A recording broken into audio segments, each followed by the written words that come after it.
Driving in Costa Rica. Here's 7 things you should know before you go. Hi, I'm Teresa.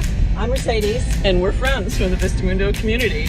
So tip number 1, Costa Rica has lots of one-lane bridges and underpasses. They do this because it saves a load of money when they're constructing highways.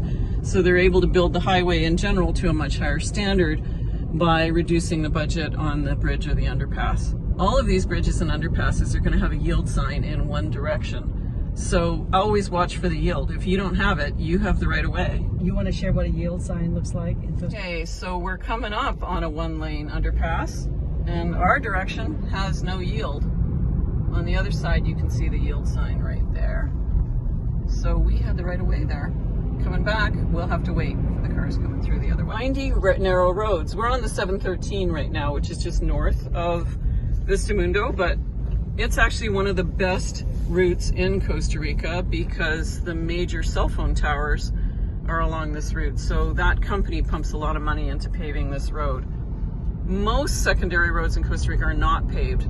They can have a lot of potholes and they're mostly gravel. Let's talk about dogs on the road.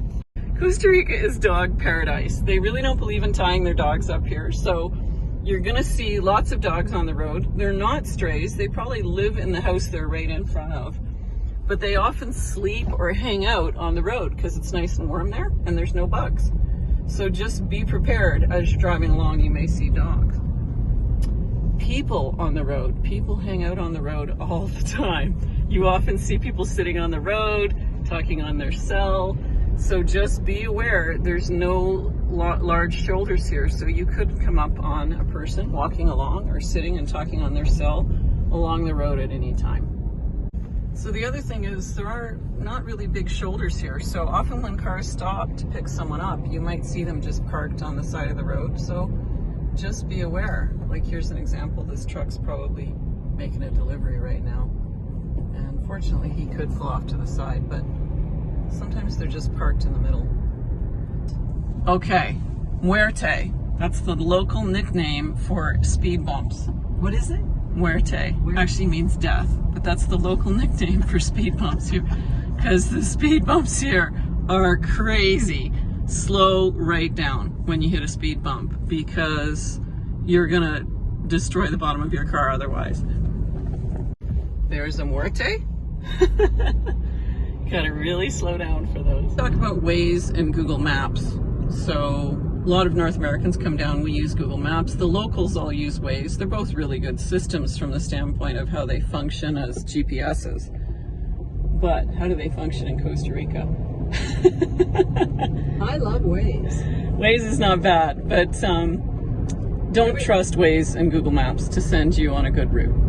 If you're staying at an Airbnb, ask your Airbnb host the best route to get to them, because there could be a bridge out, there could be a part of a road that's impassable. Waze and Google Maps won't know. So just make sure you talk to a few people when you're choosing your routes, because otherwise you could end up doing an awful lot of backtracking. So if you're staying here as a non-resident, your driver's license from abroad is usually good for the same period that your tourist visa is good for. But just be aware that sometimes they change the rules on tourist visas, and the government department that looks after licensing often takes a few months to catch up in their regulations. So it is possible at times that the two numbers won't match up. So it's a good idea to ask, again, your Airbnb hosts or the landlord or wherever you're renting if you're first coming into the country are usually great sources of information on that. Let's talk about car rentals. You say what you just said on video. Okay. So I've come to Costa Rica. I've rented this car for 3 months, and the person that rented it to me said that you can only rent it for 3 months, even though you can stay for 6 months. And he doesn't understand why.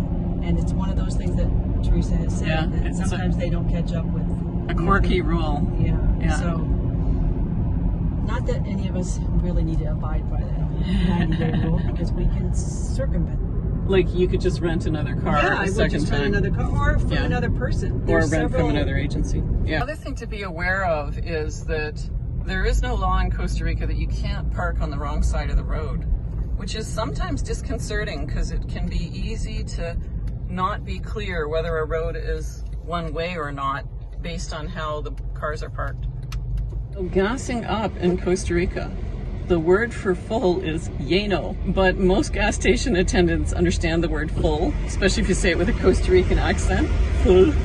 I just found this out from Teresa because I didn't know this, that regular is plus 91 and super is the higher quality. I thought Super. it was the other way around, but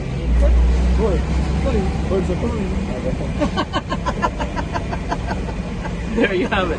Full. is he doing my tires? Yeah, just checking your tire. You really get full service here in Costa Rica. They will check any of your fluids, check your tires.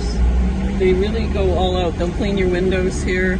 And they generally don't expect a tip, but it is nice if you tip them because they work hard for the money. Gracias.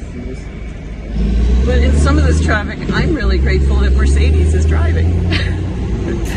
And before we do the final point, if you haven't already, please like and subscribe and leave a comment to let me know what you'd like more videos on. Yeah, I've had lots of friends that just refuse to drive here because Really? they're intimidated by it. But eventually they do learn, and then it gives them a lot of freedom, right? Oh, So, yeah. yeah. Hey, we got a full tank of gas. We're off to the farmer's market, El Feria del Agricultura. And I think we're pretty darn invincible at this point.